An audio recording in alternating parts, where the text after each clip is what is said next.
right here, you had the Harold Melvin and the Blue Notes. So you see how they had that Harold Melvin, because you know that Melvin, it goes to the Melchizedek, which was, during the times of Abraham. Remember, you had the first king of Salem, of Jerusalem.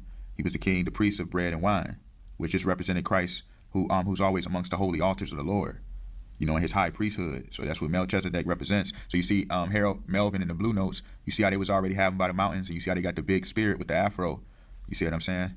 And how he's dwelling amongst the mountains, which represents the hills of the Lord, the altars of the Lord, which I'll show later on. But you see how he got that whole thing with the Melchizedek, which is very important, because when you understand how deep this all go, remember I explained millions of times, when you understand the word, when you understand about how the Messiah will return in Ezekiel chapter, when you understand how all this all come together in Ezekiel chapter 1 verse 16, when it speaks about how the Messiah is revealed by the whirlwind, you kind of see what I mean? So Kansas is in the tornado alley, which obviously is a whirlwind. And remember on the Wizard of Oz, remember they was trying to make it to Kansas. Remember they were like, we got to get back to Kansas from Emerald City, when they got to the land of Oz, because Oz just goes to of Zion. It goes into the land of Zion. So they got Emerald City, because remember Emerald City just represents nothing but the Holy Kingdom of Judah as emerald. And this is why I was explaining it, when you understand why they have the Irish thing with like the Boston Celtics with the leprechaun and all of that blaspheming, because remember the leprechaun go across the rainbow to get the gold. So what they want to do in Babylon, when you understand how the Romans and the Greeks, the Masons, they have their side of why they use that green, because they want to keep people in the false luck, the false fortune. You just kind of see what I mean?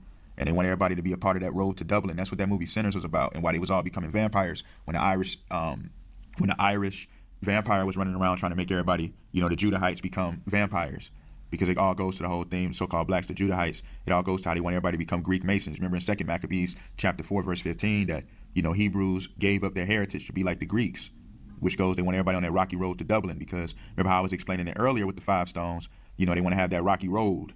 They want to get people off that altar. They don't want nobody to be, able to be a part of the Lord's fulfilling of his kingdom, building his house, because we are the body of Christ. So they want to break up the body of Christ, and have them roads rocky. That's why that Jeezy on his song called Snowfall, he said it was a rocky road, Young Jeezy was saying that.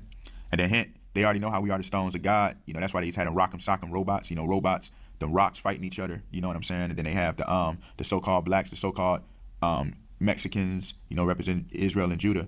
And then you have who are Israel and Judah, my bad. And you have the so-called white man, the Gentile, buying the crack rock out the bags from from them on the blocks on the corners. You kind of see how they work. They want to crack the rock. They don't want the altar to fulfill. They want to keep breaking up the body of Christ. And that's why they have the cracked rock inside the plastic bag, blaspheming how David, how he took the 5 stones out the brook and put it into the shepherd's bag. You kind of see what I mean? So all this stuff is all connected.